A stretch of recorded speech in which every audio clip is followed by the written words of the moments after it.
രഘുനാഥ് നാരായണിലേക്ക് പോയാൽ രഘു ഉള്ളത് നിരണം സ്വദേശി മാത്യു തോമസിൻ്റെ വീട്ടിലാണ്. രഘു, അവിടെ ഇരട്ടി സങ്കടമാണല്ലോ ഇപ്പോൾ. മാത്യു തോമസ് മാത്രമല്ല, മാത്യു തോമസിൻ്റെ ഏറ്റവും അടുത്ത ബന്ധുവായ ഷിബു വർഗീസും, രണ്ടുപേരും ഒരേ കമ്പനിയിലായിരുന്നു. രണ്ടുപേർക്കും ഈ ദുരന്തത്തിൽ ജീവൻ നഷ്ടമായി. ഒന്നിലധികം കുടുംബങ്ങളുള്ള ആ ബന്ധുവലയത്തിൽ താങ്ങാൻ കഴിയാത്ത വിധം ആഘാതമായി രണ്ടുപേരുടെയും മരണം മാറിയിരിക്കുന്നു. അവരുടെ പശ്ചാത്തലം എങ്ങനെയാണ്?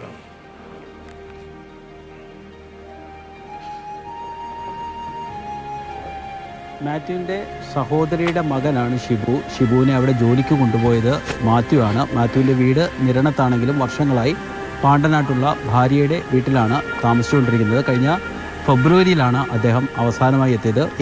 ഞാൻ നിൽക്കുന്നതിൻ്റെ തൊട്ടു പിറകിലാണ് മാത്യുവിൻ്റെ വീട്. പക്ഷേ അവർക്ക് ബന്ധുക്കൾക്ക് നമ്മൾ എപ്പോഴും അവിടെ ചെല്ലുന്നതും ദൃശ്യങ്ങളൊന്നും പകർത്തുന്നതും അവർക്കത്ര താല്പര്യമില്ല. സ്വാഭാവികമായിട്ട് തന്നെ അവരുടെ ഒരു പ്രൈവസിയുടെ ഒക്കെ പ്രശ്നം, അവരുടെ ദുഃഖത്തിൻ്റെ പ്രശ്നമാണ്. അതുകൊണ്ട് നമ്മൾ കഴിവതും അങ്ങോട്ട് പോവാറില്ല, പുറത്ത് വെയിറ്റ് ചെയ്യുകയാണ് ചെയ്യുന്നത്.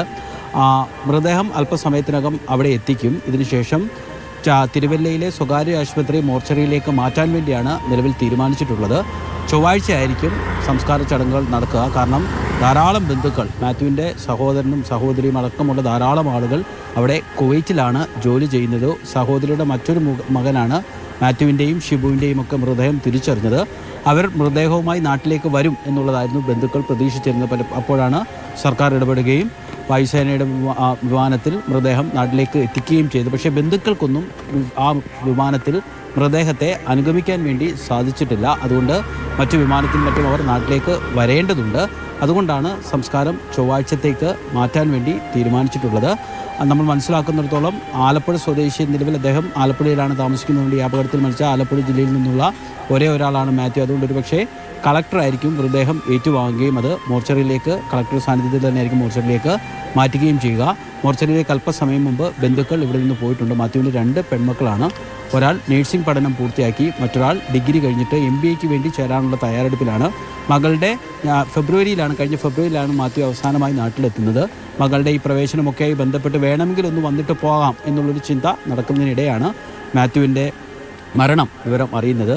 ഈ അപകടമുണ്ടായ സമയം മുതൽ തന്നെ ബന്ധുക്കൾ വിളിക്കാൻ വേണ്ടി ശ്രമിക്കുന്നുണ്ടെങ്കിലും ഫോണിൽ കിട്ടിയിരുന്നില്ല. പക്ഷേ കമ്പനിയുമായി ബന്ധപ്പെട്ടപ്പോൾ അപകടത്തിൽ പരിക്ക് പറ്റിയവരുടെ പട്ടികയിലായിരുന്നു മാത്യുവിൻ്റെ പേരുണ്ടായിരുന്നു. അതുകൊണ്ട് ഇന്നലെ നമ്മൾ രാവിലെ ഇവിടെ വരുമ്പോൾ ബന്ധുക്കൾക്കൊരു ചെറിയ പ്രതീക്ഷയുണ്ടായിരുന്നു. കാരണം രാവിലെ 10 മണിയോടുകൂടിയൊക്കെ തന്നെ, പക്ഷേ ഈ ബന്ധുക്കളൊക്കെ മരിച്ചു എന്ന് ഉറപ്പ് നൽകുന്നു. കമ്പനി പറയുന്നത് പരിക്കേറ്റവരുടെ പട്ടികയിലാണ് മാത്യുവിൻ്റെ പേരുള്ളത്, മാത്യുവിന് പരിക്കേറ്റുള്ളത്. അങ്ങനെ ഒരു ചെറിയ പ്രതീക്ഷ കുടുംബത്തിനുണ്ടായിരുന്നു നമ്മൾ രാവിലെ ഒരു 10 മണിയോടുകൂടി ഇവിടെ എത്തുമ്പോൾ. പക്ഷേ പിന്നീട് ഒരു 1 മണിയോടുകൂടി തന്നെ കമ്പനിയിൽ നിന്നും ഒപ്പം തന്നെ ബന്ധുക്കളുമൊക്കെ ഔദ്യോഗികമായി അറിയിക്കുകയായിരുന്നു മാത്യുവിൻ്റെ മരണം.